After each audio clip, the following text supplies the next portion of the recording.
Silahkan kamu lanjutkan. Oh ya sudah. Jadi nggak bikin-bikin sendiri. Nah, jabatan diakon juga diberikan oleh uskup. Ya, ini dasarnya di Kisah Para Rasul bab 1 ayat bab 6 ayat 1 sampai 6 ketika memilih beberapa orang untuk melayani firman Allah. Filipus, Prokorus, Nikanor, Timon, Parmenas, Nikolaus, dan yaitu Stefanus juga. Ya. Stefanus. Jadi uskup ini melayani firman karena sibuk melayani jemaat ya, kesejahteraan jemaat. Jadi dipilihlah diakon-diakon ini untuk mewartakan. Tugasnya utamanya adalah melayani. Tugas utamanya adalah itu ya. Bukan untuk imamat, melainkan untuk pelayanan sabda Allah. Jadi dia tidak merayakan Ekaristi, tapi untuk memimpin ibadah sabda, lalu juga merayakan, mengikat sakramen perkawinan di dalam ibadat sabda. Pokoknya sakramen-sakramen yang tidak khas imamat, itu bisa dia lakukan. Baptis, menyimpan, membagikan Ekaristi, perkawinan, mengantar komuni suci viatikum, membaca kitab suci, memimpin ibadat, mengajar, memimpin upacara jenazah dan pemakaman. Nah, masalahnya dalam konteks kita itu diakon itu adalah fase tahap terakhir sebelum mencapai imamat. Jadi diakon-diakon itu umurnya nggak lama, karena 6 bulan kemudian nih orang udah jadi imam gitu. Maka dipilihlah dari kalangan awam untuk menjalankan tugas-tugas ini. Tugas-tugas yang sebetulnya adalah tugas-tugas diakon tertahbis. Yang namanya adalah prodiakon. Yang namanya adalah prodiakon. Ya sebetulnya tugas-tugasnya sama, hanya dia tidak ditabiskan untuk jabatan kuasa hierarkis, tapi diambil dari tengah umat, dilantik untuk menjalankan tugas diakon. Karena diakonnya masalahnya itu kita nggak ada, bukan nggak ada ya, tapi tradisinya udah nggak seperti itu.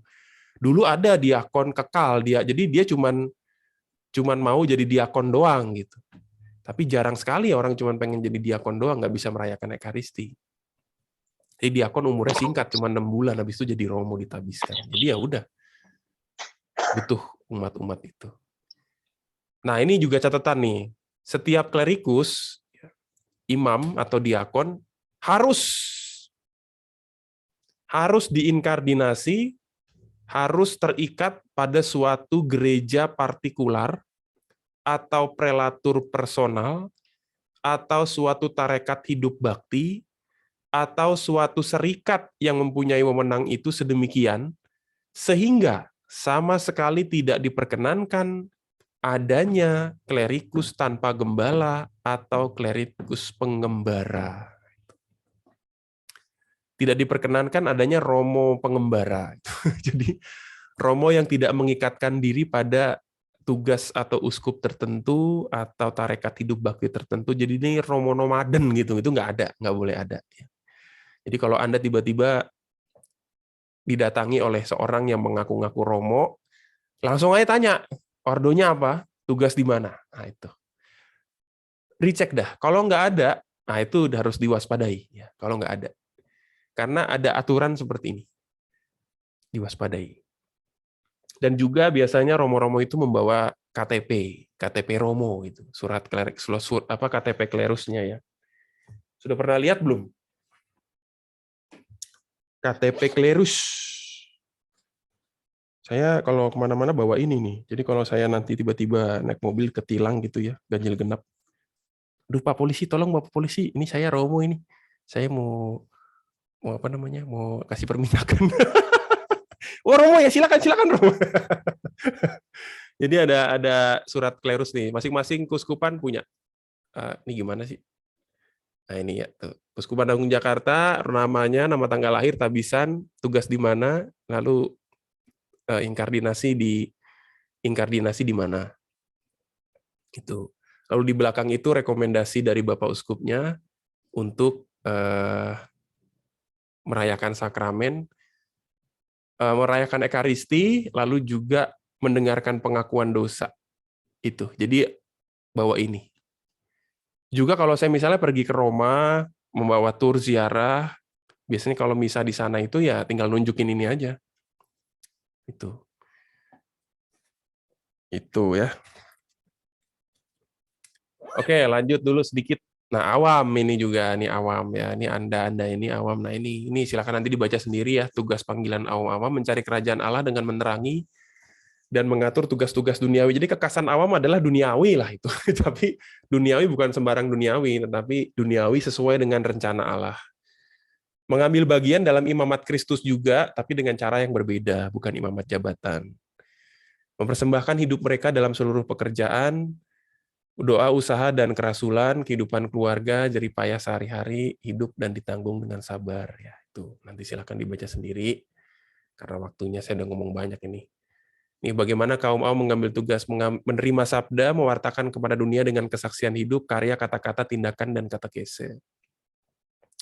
Mengatasi dosa dalam diri mereka, penyangkalan diri dan kesucian hidup, melaksanakan bermacam. Akhirnya juga memang awam itu juga punya tugas tertentu. Dan ketika hierarki, uskup, paus, imam, diakon, dan awam, dan semua tarekat hidup bakti, bruder, itu kita membentuk satu ajaran iman yang buat saya bagus banget. Gereja menjadi tubuh Kristus, dan Kristus adalah kepalanya. Jadi masing-masing menjalankannya tugasnya masing-masing. Ada yang sebagai uskup, ada yang sebagai imam, ada yang sebagai diakon, ada yang sebagai imam, ada yang sebagai suster, ada yang sebagai bruder, ada yang sebagai awam selibater, semua. Semuanya dikendalikan oleh satu kepala yang sama, bergerak bersama, mencapai tujuan yang sama. Ya, itulah tubuh mistik Kristus. 1 Korintus bab 12, banyak anggota, tetapi satu tubuh. Itulah gereja. Jadi kalau bicara soal gereja itu bukan cuman, kalau kita ngomong gereja, itu ya bukan cuman romo, bukan diakon, bukan gereja, itu ya kita. Kita semua ini namanya gereja. Jadi saya tuh suka aneh kalau ada orang misalnya ngeritik, ayo dong, gereja perhatikan kaum muda. Ya kamu juga gereja, bukan saya gitu loh. Kita semua ini gereja, ya kita sama-sama perhatikan kaum muda juga, bukan cuma tugasnya romo-romo atau uskup atau diakon. Kita semua dengan karunia dan juga rahmat masing-masing. Ya itu. Jadi gitu teman-teman semua, terima kasih banyak. Itu sekian apa yang mau saya bagikan, 20:15 pas 15 menit. Semoga berkenan memberikan informasi baru, kalau memang baru, kalau misalnya ini informasi yang sudah lama ya mengulang kembali ya tidak apa-apa. Kalau ada salah-salah kata ya mohon maaf ya. Terima kasih banyak. Saya kembalikan ke William. Oke, terima kasih banyak Romualdo untuk paparannya, dan terima kasih juga buat Ibu Bapak, saudari-saudara sekalian yang masih tetap bersama dengan kita. Seru banget bicara tentang hierarki ini, karena mungkin kita sudah sering melihat fenomenanya, tapi ada beberapa pertanyaan-pertanyaan yang kita masih belum jelas ya.